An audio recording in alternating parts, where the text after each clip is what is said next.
What's going on, guys? ETIKA from the ETIKA World Network here, and if you guys kept up with me on Twitter earlier in this week, you would have seen that I got super excited about Phantasy Star Online 2 finally having some kind of a Western release, but it wasn't something as glorified as that. People made it to be a much bigger deal than it actually was, and apparently it just came down to a certain server or something like that being able to allow Western players to jump online. It really was not the localization that I've been praying to the Phantasy Star gods for, and the title of this video, of course, is holding true because Sega insists on playing with my erection endlessly. Let's go into the article right now. We have something from Niche Gamer, which is going to explain the situation a little bit more. So let's go into it here. And I'm not sure how many of you dudes are interested in Phantasy Star. It's a really old series, and I know it hasn't been on top of its game too much when it comes to the Western side of things for quite a while now. I'm not sure about other regions. I know in Japan, Phantasy Star is still strong, but here in the West, not so much. But I'm sure it has a really good reputation with a lot of you dudes, so some of you may be interested in this.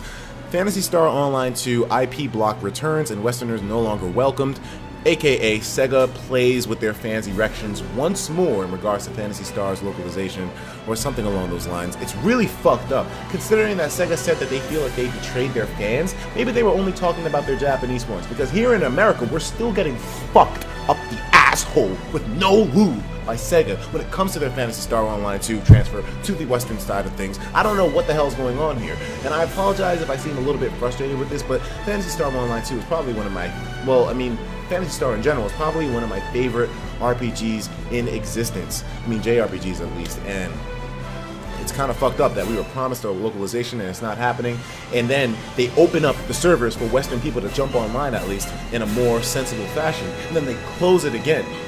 What are you, how many boners can you bust, Sega? How many boners can you bust? And I'm not talking about bust like an orgasm, nigga. I'm talking about bust like foot crushing, nigga. Why would you do this to me? I'm not into that shit. I'm not into having my genitals crushed. Please, Sega.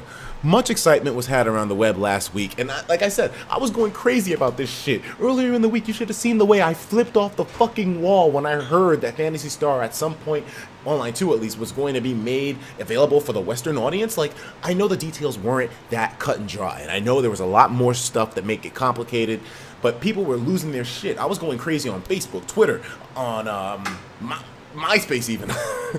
Not really, but anyways, much excitement was had around the web last week when it was reported on many sites that the Southeast Asia version of Phantasy Star Online 2 was no longer blocking non-Asian countries' IPs. Some were quick to point out that it would switch back, or perhaps the removal was due to temporary server maintenance, but many, like myself, hoped it was a sign of Sega loosening their grip on the title. Unfortunately, reports, thanks to this guy, have come from several places that the IP block has returned, with Western players now getting errors when trying to connect. Some are reporting that even the previous method of using VPNs no longer works. And this is the method that a lot of people played with beforehand as well too. I know Tails Channel played with it, I know Joseph on Deck played with it, with many of them being banned.